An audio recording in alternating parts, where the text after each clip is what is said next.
Okay, this video is now going to cover the second method that we can use for optimization of systems.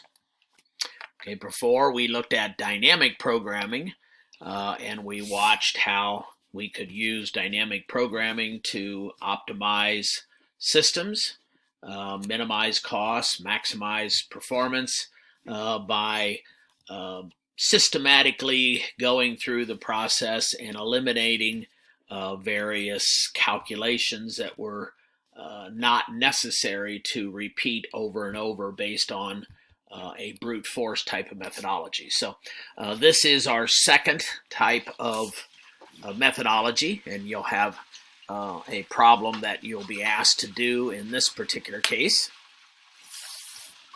And so in the way of an introduction, geometric programming is adaptable to problems where the object function and constraints are sums of polynomials of the independent variables.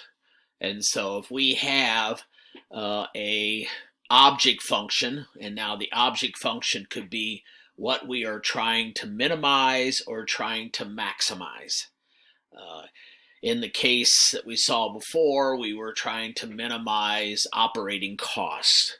And so if we have a situation where that object function, let's call it y, and the constraints associated with the independent variables appear or can be written as sums of polynomials of those independent variables. The variables can be taken as being integers or non-integer positive or negative exponents. Here's an example. So as a way of an example, on this first line you see where you have a dependent variable y, which we'll call the object function, and it is a function of x, which is the dependent variable, and this particular analysis, as you see, are in the form of polynomials. Okay, this x here is a polynomial that is really x to the first power. This square root of x in the denominator is just x raised to the minus 1/2 power. And so what we have here is we have the object function that is a function of these independent, in this case there's only one independent variable, and that is the variable x. Now, obviously, this particular problem here, knowing the calculus that you've had, it would be very easy to perform take the first derivative of y with respect to x, and we know that the minimum would occur as well as the maximum at the point where we would have that derivative equal to 0. So in calculus, some of these problems could just be done right off just by taking derivatives. Here's another possible example where we want to maximize an object function y, which happens to be related to the dependent variable x, a constant plus 3x minus x to the 1.8 power. And so again, we're looking for the value of x that would cause that y value to reach its local maximum. Both of those two problems, we're looking at an object function that was only a function of one independent variable x. We could actually have the function as a function of two variables, two independent variables, call them x1 and x2. And so now we have the possibility of a much more complicated type of expression Here we have y, and again, y could be what it is we are trying to minimize or maximize. In this case, it is minimizing, and we find through some analysis that this object function is made up of 4 parts. One part is 2x1 y, or x1 to the 1 power and x2 to the square. We have then the second part that's 5 over, here we have x1 to the square root and x2. And so again, x1 and x2 are just 2 independent variables. We could have very easily, if we had wanted to, call the object function z, and then let x1 and x2 be x and y. And then what we would have is we would have a 3-dimensional representation where z would be the height above the xy plane. And this would then, the various combinations of x and y would then give rise to a value of y, of this y, which would be z. And so we see that it is, as we said, we have set up the object function as sums of polynomials of the variables. And so we see that that's the case. Now, the variables do not have to be to the integer powers; they can be to the non-integer powers. And so, typically, when we hear polynomial, we think of the quadratic formula. We think of the cubic formula, where x is raised to the 0 power, the 1 power, the 2 power. In this particular case, our independent variables can be raised to, in this case, -1/2, -1. Here we have 0.8, and here we have 1 and 1 and 2. And so these are possibilities of problems that we may encounter. Now, we also have some types of problems wherein there is a constraint established. And so here again is a 2-dimensional problem where we have our object function as a function of 2 independent variables, x1 and x2. Again, this could be x and y if we wanted to think that way, and z and y, this y, the object function, could be z. So in this case, we have our object function written as polynomials of the independent variables. And again, we have 2 independent variables. But now we have a constraint. And the constraint basically says that we can't just randomly pick any x1 and any x2. We know that for whatever reason, x1 times x2 is equal to 50.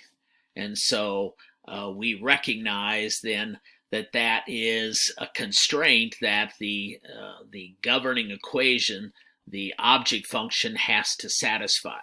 So once again, if we are thinking about this as a 3-dimensional problem where this is z, and then we have x and y, we can think of this as a 3-dimensional surface above the xy plane, or possibly even below the xy plane. But now what has happened is we've got this constraint, which, as we recognize, we could write this as x1 is equal to 50 over x2. And so in the xy plane, we would have this inverse relationship between the x and the y. And what that would then be is a line in the xy plane that then could be translated up and down in the z, and then wherever that cuts the surface of the actual object function, that is then the locus of points that we want to see being minimized. Okay. So that's, in the way of an introduction, the types of problems that we can solve using this technique. Okay, so what follows on the next couple of slides then is the technique that we are going to look at, and how we we do this type of a problem. Okay, and so first of all, we assume that we have the case where we have y as a function of, in this case, an independent variable x raised to a given power a1, and that x raised again to the power a2.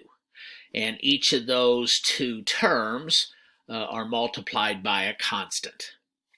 And so what we're trying to do is we're trying to minimize or maximize this value of y and find the value of x that will do that. And so we're really, this particular procedure that we're looking at on this page is really just a one-dimensional problem with respect to the value x. But we see that the object function has two polynomial components.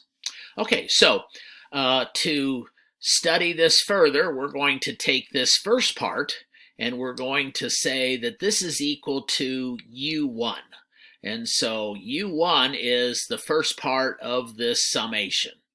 And so we see that u1 is equal to c1x to the a1.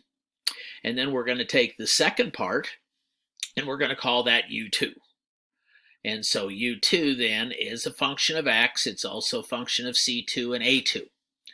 Now the object function y then simply is equal to u1 plus u2.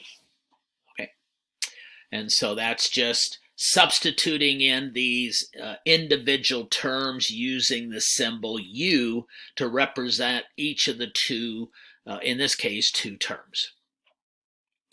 And so geometric programming asserts, and I'm not going to go into all of the math and the theory behind this, but it asserts that the optimum value of y, which we'll call y star, and again, the optimum value is the one that we're looking for that's either a minimum or a maximum.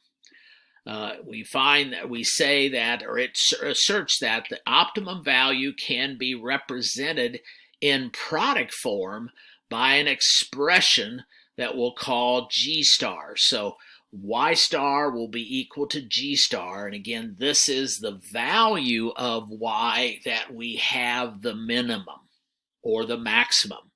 And so that's going to be at the best case X. Okay. And so this geometric programming says that this Y star will ultimately be equal to a product of two terms, okay?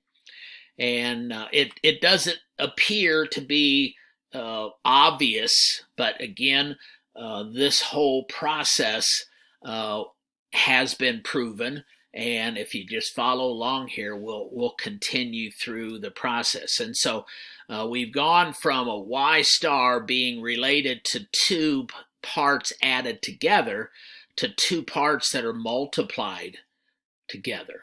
And what we've added to each of the two parts, so we still have the C1xA1, which was that first term, but we divided by a value W, which is going to be a constant, and we raise that to the power W1.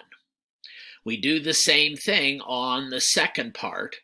Again, we take the second part, we divide it by a constant W2 and raise it to a power W2. Now, with that, we assert that the assertion is such that that is appropriate, and it provides that W1 plus W2 must equal 1. Okay, so it's kind of like a constraint. And so we've added these two new variables, but we've added an additional equation.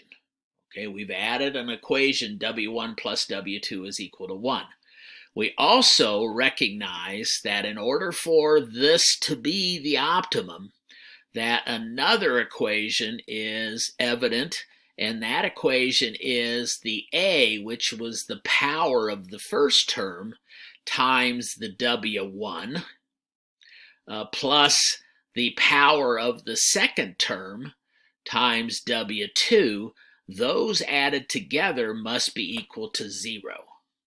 Okay, so those are the two things. And so this will be the optimum at the best value of x, as assuming that the w's add together to 1 and the a1 w1 plus a2 w2 equals 0.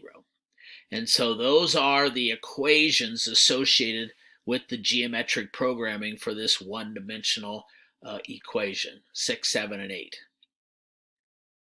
Okay, so what happens is by taking 8, and 8 was this equation right here, it can be shown that by putting that in to the previous equation, which was 6 here, we find that 6 then becomes simplified.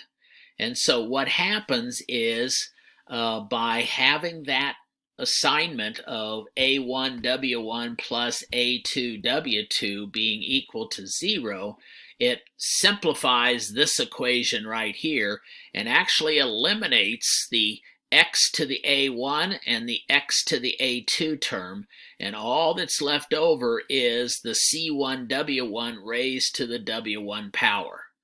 And then all that's left over of this term, because it eliminates this term, is c2 over w2 raised to the w2 power. And so our object function then becomes a little bit simpler. You know, obviously what has happened is we've lost the x dependency. And we find that the actual minimum or maximum is now just a function of the C1 and C2, which were in the original equation. Those are just the two constants, and the W1 and W2 that we introduced to the solution. And so if that is then the object function, we then have this equation, and then we have the W1 and W2 that have to satisfy, as it says here, 11.7 and 11.8.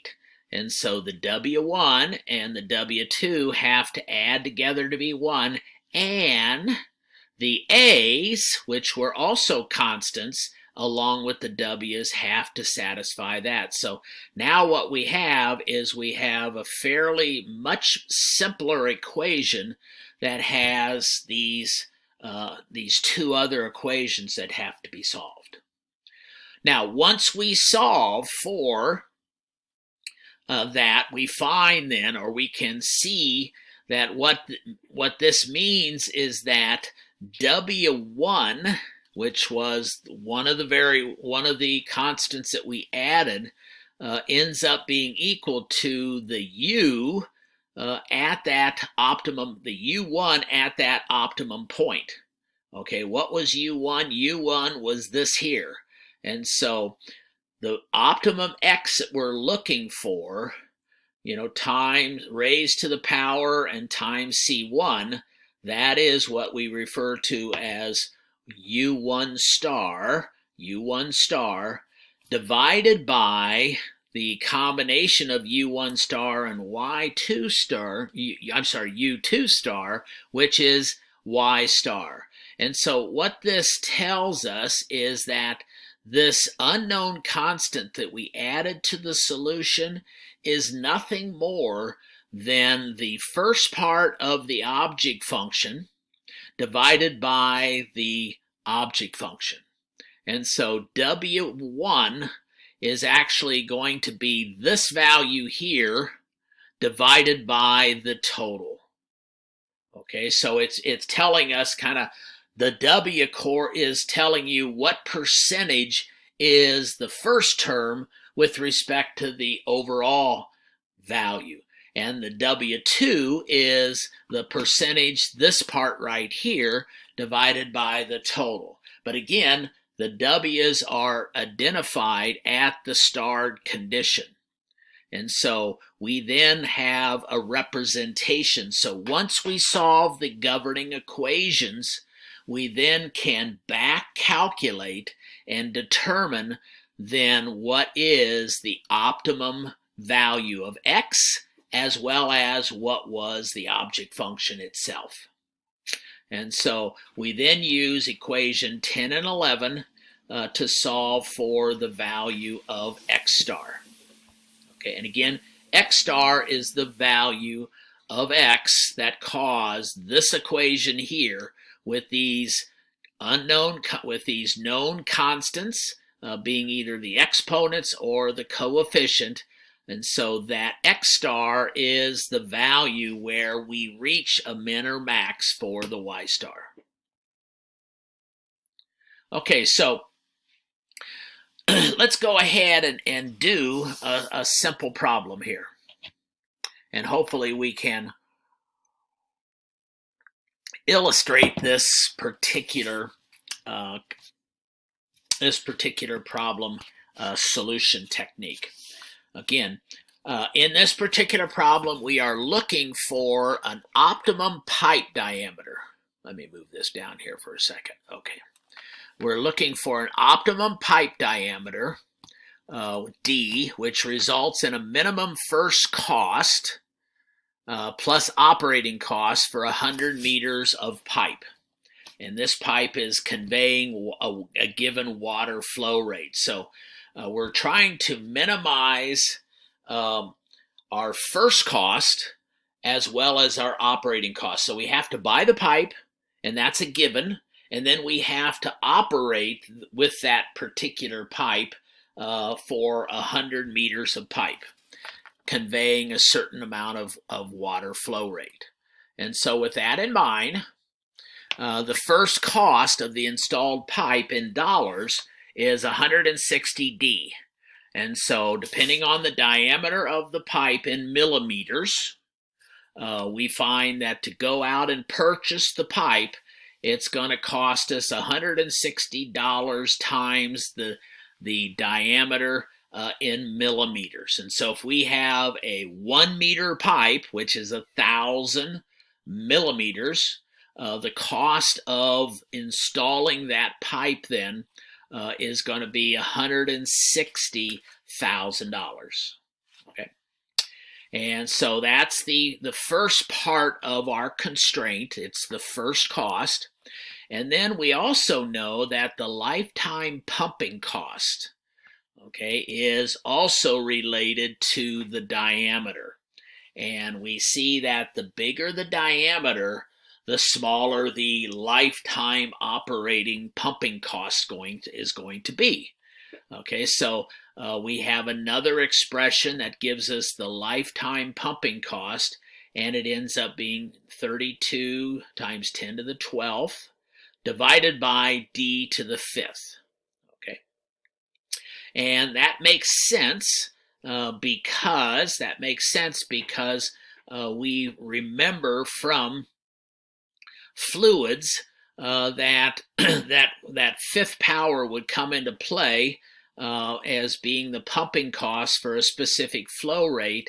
The number of hours of operation, the pump efficiency, motor efficiency, and electric rate are all proportional to the pressure drop in the pipe. And so to look at what the pressure drop in the pipe is and how we relate that to the diameter, we recognize that the pressure drop of a fluid through a pipe in pascals, okay, so the delta P is equal to a friction factor, the L over the D, the length over the diameter of the pipe, and then we have this term here, which was the kinematic viscosity, or the kinetic energy. And so it's the rho velocity squared over 2. And so again, that was a term that showed up in your fluid mechanics class. Velocity squared density over 2. And so we know that the velocity is related to the Q, the volumetric flow rate, divided by, and this in the denominator is the cross-sectional area, which is a function of diameter. And so since I put this Q over the cross-sectional area in for the velocity, we then see that that's been squared, and that gives us D to the 4th power, And then we have this D over here from the Moody-Darcy equation. And so that basically, assuming that the length of the pipe is constant, the friction factor is constant, pi is constant, and density is constant, and 2 is a constant, this shows us that the pressure drop associated with a given length of pipe is related to a constant divided by diameter to the 5th. And so since we've already determined up above here that this first cost given by this here is for 100 meters of pipe, we now have the object function consist of that first cost, which is dollars per millimeter, and again D is in millimeter, so that's a given. And then we have, again, once all that information is determined as to the fluid and the friction factor and everything, that all lumps into this constant, which has been determined to be 32 quadrillion, or whatever that is, divided by the diameter to the 5th. And so all we were interested in for this particular problem is to come up with a object function that was only a function of the one independent parameter, which was the diameter. And we've got it. 1112 then is in the form that we want to work with. And so now that we have this equation 1112, we can now compare this to this equation right here. Okay, so the first term is, the C1 x to the A1 power. And so in this case, C1 is 180, and x is the diameter, and A1 is equal to 1. It's the first power dependency. And then we have our second term, and our second term then, C2 x A to the A2. Now that is going to tell us that 32 times 10 to the 12th is our C2, and our exponent on our diameter now is -5. And so A2 is -5, X is D, and C2 is that constant. And so we now have, with this being the object function, we now have our two parts. Now, this particular problem, since it's just so simple because it's just in a single variable, and that variable is D, we can go back to our calculus and just say, how does the object function change with respect to the single variable D? Perform the first derivative. The first derivative of the first term is just 160. The first derivative of the second term is just simply the constant times D raised to the -1 power, and then the 5 comes up here with the negative sign because it was D to the -5th. And so we set this derivative equal to 0, and that's going to give us either the min or the max. And so when we set that equal to 0, we can then take we could take this over to this side, we could bring the D over, we could take that back over, we could take everything to the 6th power, and the answer becomes D. Again, D would be the optimum condition, would be the optimum X. It turns out to be 100 millimeters. And then once we know that 100 millimeters, we can then go back and put it into here. And when we put it into here, we see that the cost then per 100 meters is simply 19,200. And each of the two terms weigh into that. So this is the first cost, and this is the lifetime operating cost associated with the 100 meters of pipe. So that's using calculus. And so let's see if we get the same answer using geometric programming. So again, we set up the equation, and we recognize that the y star that we're looking for is equal to the first cost based on the y star. Let me move this over here. The first cost, this would be the first cost. We don't know what D star is. And then this is the lifetime pumping cost based on the D star raised to the fifth power in the denominator. And that's our G star that we talked about before. And so again, from this point on, we say, okay, let's look at the concepts associated with geometric programming. And so geometric programming basically said that the object function evaluated at the min or max condition can also be written in this particular form, where this is the value of that U1, or yeah, that's that part right here. That's the U1, and then this part right here is the U2, and then we see that we have the W and we have the W2. So what we've done is we've come over to here and we have written this Y star in terms of the C1, and the C1 in our case was just the 160 times D star, and the C2 was the constant over the D to the fifth power. And then we added the W1s and the W2s, and so we're just following that technique. And so that's all that's been done, is the assumption made as we do some geometric programming. So now, what do we know about this equation? This equation is valid, assuming that the W1 plus W2 equals 1, and the A1 W1 plus A2 W2 is equal to 0. Now, A1 was 1, okay?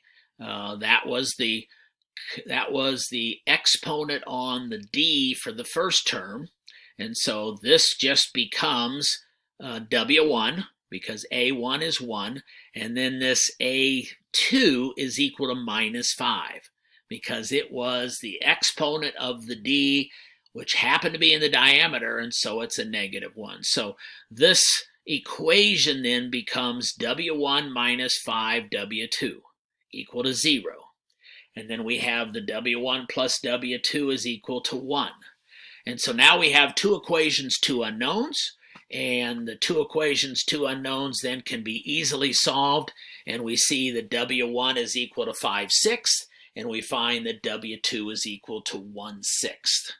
And so we've taken a problem that could have been solved using calculus, and we actually turned it into just a simple linear algebra equation. And so, again, what this tells us is that the W1 represents at the optimum point. It tells us that the first cost was 5/6 of the optimum condition, the optimum cost. The lifetime operating cost was only 1/6. And so to have a meaning for what the W's mean, we went back here and we said that that's what the W physically means. It is the portion of the object function divided by the full object function. And so we can kind of get an idea, an influence as we're solving this problem on how important is the first cost to the lifetime operating cost. Now that we know W1 and W2, we can go further and we can pop those in to our equation for Y star. And so the equation for Y star was the 160 divided by the W1 raised to the W1 power, and that was multiplied by the constant over 1/6, that's the W2, raised to the W2. And so all we have to do is remember how to do powers on our calculator, and when we put those numbers in, we then find that the Y star is equal to 19,200. Now that we know the 19,200, we can then go back to the definition of W1, which was 5/6, And so 5/6 of this number right here was the component of the first cost to the total.